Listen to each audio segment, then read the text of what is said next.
Customer வராங்க, வேற இடத்துல ஐப்ரோ வந்து மிஸ்டேக்கா எடுத்து அது ஒரு ட்ரிக் தெரியாம எடுக்கிறாங்க. கரெக்டா தெரியுமா? என்ன பண்றாங்கன்னா த்ரெட் வந்து இப்ப ரைட் சைடு கரெக்டா எடுத்துரும். லெஃப்ட் என்ன பண்றாங்கன்னா த்ரெட் வந்து நல்லா இப்படி தூக்கி பிடிச்சிட்டு இப்படி ஸ்ட்ரைட்டா எடுக்கிறப்போ என்ன ஆகும்னா இது போயிடும். த்ரெட்டை இப்படி எடுப்பாங்க, இது ஃபுல்லா போயிருமா? அப்ப என்ன ஆகும்? இந்த ஐப்ரோ கீழே இருக்கும், அந்த ஐப்ரோ மேல இருக்கும்.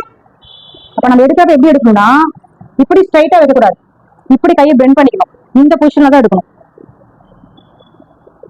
இப்படிதான் எடுக்கணும், இப்படி எடுக்கக்கூடாது. அது ஒண்ணுதான் அவங்க பண்ற மிஸ்டேக். அந்த அப்படி பண்றப்போ இந்த ஐப்ரோ போயிட்டு அது மேல இருக்கிற மாதிரி இருக்கும், கீழே இருக்கிற மாதிரி இருக்கும். இப்ப அந்த ஷேப்ல உங்ககிட்ட கரெக்ஷன் பண்றதுக்கு வராங்க, நீங்க எப்படி சரி பண்ணுவீங்க?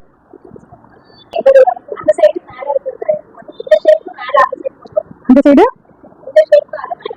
எப்படி கொண்டு வர முடியும்? இப்ப இந்த ஐப்ரோவை எங்க எடுக்கணும்? கரெக்ட் பண்ணும், இது எங்க எடுக்கணும்? இங்க எடுத்துடணும். இது கரெக்ட், கொஞ்சம் தின்னாகும், அவ்வளவுதான். அப்ப என்ன பண்ணும்? இந்த ஷேப்ல இது ஃபுல்லா கிளீன் பண்ணிக்கணும்.